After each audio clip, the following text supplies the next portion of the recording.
Halo Reach is a first-person shooter game developed by Bungie and published by Microsoft Game Studios in 2010. The single-player campaign follows the story of Noble Team, a team of genetically modified super soldiers known as Spartans. The team mounts a desperate attempt to defend the human colonial planet of Reach against a vicious alien adversary known as the Covenant. Alongside this single-player campaign, a multiplayer matchmaking system allows for players to cooperate and compete in various game modes. In this video essay, I'll be analysing my relationship and attraction to Halo Reach through the theories of embodiment, Jung's concept of the shadow, and catharsis.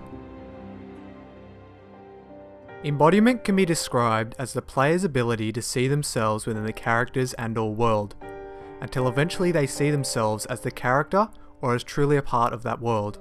This concept of embodiment is often seen in games which are set in vastly different circumstances than the player's own life. Halo Reach, although at first glance may seem as a power fantasy where you control an elite super soldier, that quickly changes as those close to you, the other Spartans within the team, disappear one by one in a war which you are seemingly destined to lose.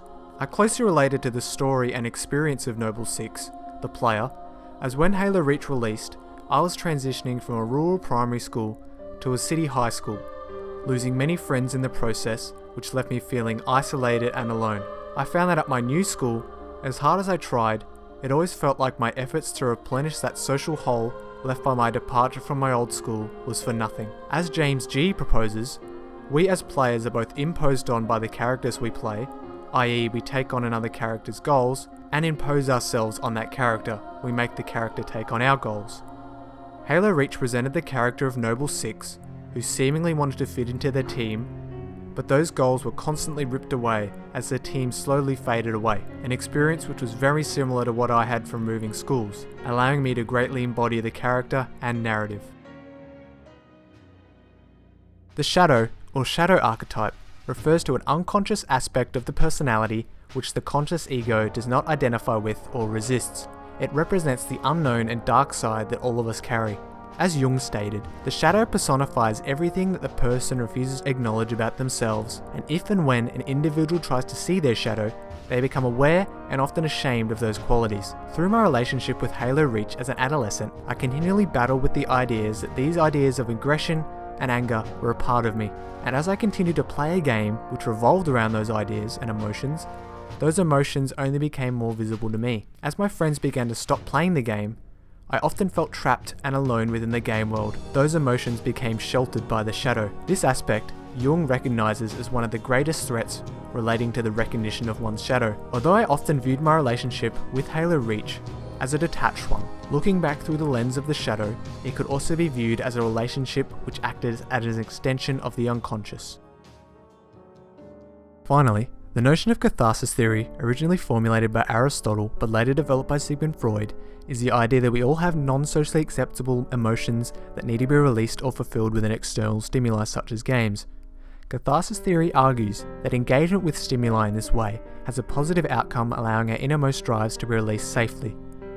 Being a person who does not openly express my emotions, I quickly found the competitive multiplayer environment in Halo Reach as a cathartic experience, and the more I played, the better I became. When I was confident in the game, those built up emotions of anger and anxiousness, as mentioned earlier, were released as I started to beat other players. As I progressed through the early stages of high school, these growing emotions and feelings would continue to be expressed within Reach to suppress the need to publicly display them. As argued by Denzler, Häfner and Förster, choosing to play violent video games in daily life is generally a motivated behaviour, and one such motivation stems from the belief that violent video games particularly can serve as a means to achieve the goal of expressing negative emotions safely. This idea is directly in line with my experience using Halo Reach as a cathartic device. Although I never had the urge to publicly display or act on these built-up emotions, Halo Reach offered me an outlet.